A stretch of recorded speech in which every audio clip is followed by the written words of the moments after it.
L'avez-vous déjà ressenti? Ce lien spécial avec votre enfant. C'est comme un fil invisible qui connecte vos cœurs, vos esprits. Cette connexion est bien réelle, puissante, douce et toujours présente. Elle est là même quand vous êtes loin l'un de l'autre. Les parents parlent souvent de ce sentiment profond, cette connaissance intime, ce langage silencieux. Ce lien n'est pas quelque chose d'imaginaire, c'est une connexion profonde, fondamentale. Il commence souvent très tôt dans notre parcours, parfois même avant la naissance d'un enfant. Il se renforce avec chaque contact, chaque sourire, chaque moment partagé. Cette connexion forme une base sécurisante pour l'enfant, l'aidant à explorer le monde avec confiance. Savoir qu'ils sont aimés et compris, c'est une véritable fondation pour la vie. Beaucoup de gens s'interrogent sur cette connexion mystérieuse. Est-ce simplement une montée d'émotions fortes? Ou y a-t-il quelque chose de plus? Quelque chose de plus profond? Nous allons explorer ensemble ces questions importantes. Nous examinerons les sentiments que partagent parents et enfants. Nous verrons aussi ce que la science découvre. La science commence à comprendre ce lien incroyable. Elle trouve des explications réelles, physiques. Ce voyage de compréhension est fascinant. Qu'est-ce que c'est exactement, cet instinct parental? Vous en avez probablement entendu parler souvent. C'est ce fort sentiment instinctif que vous ressentez parfois. Cette envie soudaine, inexplicable, d'aller voir votre enfant. Cela peut arriver même quand tout semble aller parfaitement bien. Vous êtes peut-être occupé à autre chose. Et soudain, votre enfant vous vient à l'esprit. Cette voix intérieure, c'est l'instinct parental, un guide puissant en nous. Elle parle doucement mais avec insistance. Cet instinct n'est pas quelque chose qu'on apprend dans les livres ou qui s'enseigne à l'école. Il semble venir d'un endroit profond en nous, quelque chose d'ancien, presque primitif. Il a probablement aidé nos ancêtres à survivre, en protégeant leurs petits si vulnérables. Dans un monde plein de dangers, cet instinct était essentiel, assurant la sécurité et le bien-être des enfants. Ainsi, il s'est transmis de génération en génération, un outil précieux pour les parents. Certains l'appellent l'intuition maternelle, mais les pères le ressentent aussi profondément. Les grands-parents, les tantes, les oncles et toute personne qui aime profondément peut le ressentir. Ce n'est pas limité aux parents biologiques, c'est une capacité humaine de connexion profonde et d'attention. Il naît de l'amour et de la responsabilité, un témoignage de notre capacité à prendre soin. Il nous connecte aux enfants dans nos vies, nous guidant pour comprendre les signaux subtils de notre enfant. Un bébé ne peut pas nous dire avec des mots ce qui ne va pas, mais un parent le sent souvent. Cela rend notre rôle de parent plus réactif et nos enfants se sentent plus en sécurité et compris. Pensez à une fois où cela vous est arrivé. Vous saviez simplement quelque chose, sans qu'on vous le dise. Peut-être que votre bébé dormait profondément, et soudain, vous avez senti qu'il allait se réveiller. Vous êtes allé dans sa chambre, juste quelques instants avant qu'il ne bouge. C'est une expérience courante pour de nombreux parents, votre instinct parental à l'œuvre. Un murmure silencieux de votre cœur connecté. Ces moments sont de petits miracles de connexion. Ils arrivent plus souvent qu'on ne le pense. Ou prenez un autre scénario courant. Votre enfant joue tranquillement dans une autre pièce, peut-être un peu trop calmement à votre goût. Un petit sentiment de malaise commence à vous alerter. Vous décidez d'aller voir. Souvent, vous découvrez que votre enfant a besoin de votre aide. Peut-être qu'il a un petit problème qu'il ne peut pas résoudre, ou qu'il se sent un peu seul ou incertain. Votre instinct vous a guidé vers lui, au bon moment. C'est l'aspect protecteur de notre lien. Ces petits moments, presque magiques, arrivent tous les jours. Un parent peut sentir la tristesse dans la voix de son enfant, même en parlant au téléphone à des kilomètres de distance. Il sait simplement que quelque chose ne va pas. Ces expériences ne sont pas de simples coïncidences, ce sont des exemples puissants de cette connexion profonde. Nous devrions apprendre à écouter ces murmures. Section 5. Ondes cérébrales en danse. La science de la synchronisation neuronale. Il y a encore plus de sciences fascinantes à explorer. Au-delà des hormones, nos cerveaux eux-mêmes se connectent. Des chercheurs ont étudié ensemble le cerveau des parents et des bébés. Ils voulaient en voir ce qui se passe pendant leurs interactions. Ils ont découvert quelque chose de vraiment extraordinaire et magnifique. Leurs ondes cérébrales peuvent réellement se synchroniser. Cela signifie qu'elles montrent des schémas d'activité électrique similaires au même moment. C'est comme si leur cerveau était sur la même longueur d'onde, une véritable rencontre des esprits au niveau neuronal. Cette synchronisation se produit le plus fortement lors d'interactions positives et engageantes, comme lorsqu'ils jouent ensemble avec des sourires et des rires, ou lorsqu'ils établissent et maintiennent un contact visuel. Quand un parent chante une chanson à son bébé, ou quand il partage une histoire avec enthousiasme.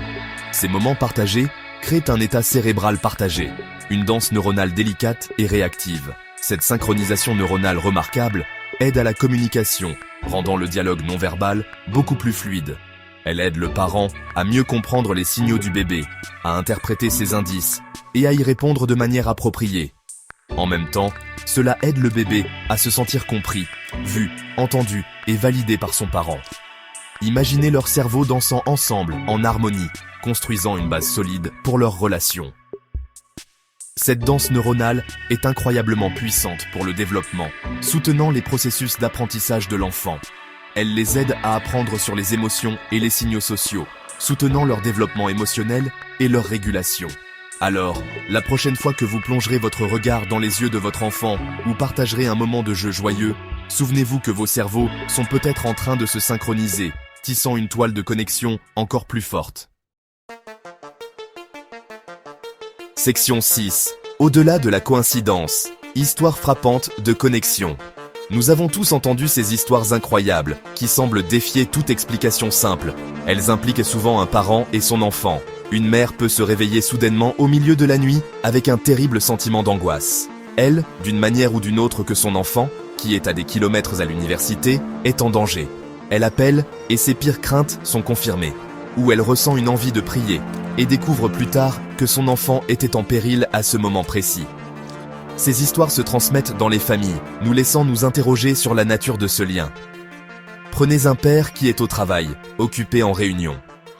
Soudain, il ressent une émotion forte, irrésistible, une envie puissante d'appeler à la maison immédiatement.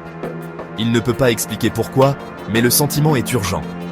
Il s'excuse et appelle, découvrant que son enfant vient de tomber ou que quelque chose de contrariant vient de se passer à la maison.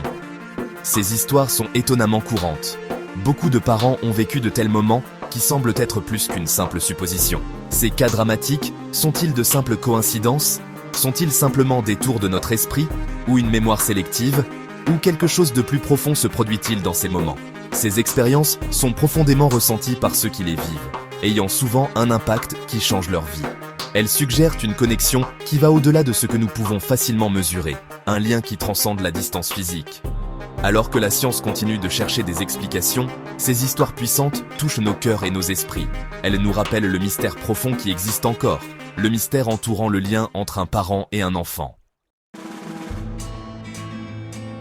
Section 7. Refléter l'amour. Comment les neurones miroirs construisent les liens. Nos cerveaux extraordinaires possèdent de nombreuses cellules spécialisées, appelées neurones miroirs. Ces neurones sont absolument fascinants pour les scientifiques. Ils jouent un rôle crucial dans la façon dont nous nous connectons aux autres, nous aidant à comprendre et à partager les émotions. Ils sont comme de minuscules miroirs à l'intérieur de nos têtes, reflétant les actions et les sentiments de ceux qui nous entourent. Cette capacité est fondamentale pour les relations humaines, en particulier la toute première relation avec nos parents. Ils sont les éléments constitutifs de l'empathie. Imaginez que vous voyez quelqu'un vous sourire chaleureusement. Lorsque vous observez son sourire, vos neurones miroirs s'activent. C'est comme si vous souriez aussi, intérieurement, même si les muscles de votre visage ne bougent pas réellement. Vous avez un avant-goût de l'émotion qu'il ressent. Si vous voyez quelqu'un qui a l'air triste ou qui pleure, vos neurones miroirs vous aident à ressentir une parcelle de sa tristesse. Cela nous permet de comprendre ce que les autres vivent, une manière directe, corporelle, de connaître l'état d'autrui. Ce système de miroir est incroyablement important pour les parents et les enfants. Pensez à un bébé qui esquisse un petit sourire fugace. Le parent voit ce sourire précieux et les neurones miroirs du parent s'activent en réponse. Le parent ressent une vague de joie et sourit instinctivement en retour, créant une magnifique boucle d'émotions positives. Le bébé voit le sourire du parent et son cerveau réagit aussi. Cet échange continu renforce leur lien, enseignant au bébé la communication et la connexion. Les neurones miroirs aident aussi les enfants à apprendre l'empathie en observant les expressions et les réactions de leurs parents. Ils sont vraiment fondamentaux pour construire ce lien émotionnel fort, le lien qui forme la base de leur sécurité. Section 8. Une confiance sacrée. Accueillir notre connexion innée. Cette connexion profonde entre un parent et un enfant est indéniablement réelle. Ce n'est pas une invention de notre imagination, elle est profondément ancrée dans notre biologie. Des hormones comme l'ocytocine qui inondent notre système, aux ondes cérébrales synchronisées qui dansent entre nous, et les neurones miroirs qui reflètent nos émotions partagées. Elle est nourrie et renforcée par nos sentiments, par chaque acte d'amour, de soin et d'attention. Elle est de plus en plus confirmée et comprise par la science. La science rattrape ce que les parents ont toujours su, ce sentiment persistant que vous avez au fond de vous, cette pensée soudaine et claire concernant le bien-être de votre enfant. Cette connaissance profonde et silencieuse qui transcende les mots. Ce n'est pas seulement votre imagination qui vous joue des tours, c'est très probablement une partie de ce lien incroyable et inné. Un lien forgé dans l'amour et la nécessité évolutive. Ces sentiments sont des messages de votre sagesse intérieure, votre intuition parentale qui vous parle. C'est une part naturelle et vitale du rôle de parent, une source de conseils et de force. Faire confiance à cette intuition puissante est naturel et juste. Il est tout à fait légitime d'écouter cette voix intérieure. C'est un cadeau précieux qui nous est tous donné. Elle nous aide à être les parents réactifs et à l'écoute dont nos enfants ont réellement besoin. Elle nous guide dans les moments de doute ou d'incertitude. Votre propre instinct connaît le mieux votre enfant, adapté spécifiquement à votre enfant unique et à votre relation unique avec lui. Alors, écoutez attentivement cette petite voix intérieure. Nourrissez cette belle et forte connexion avec votre enfant, et chérissez-la.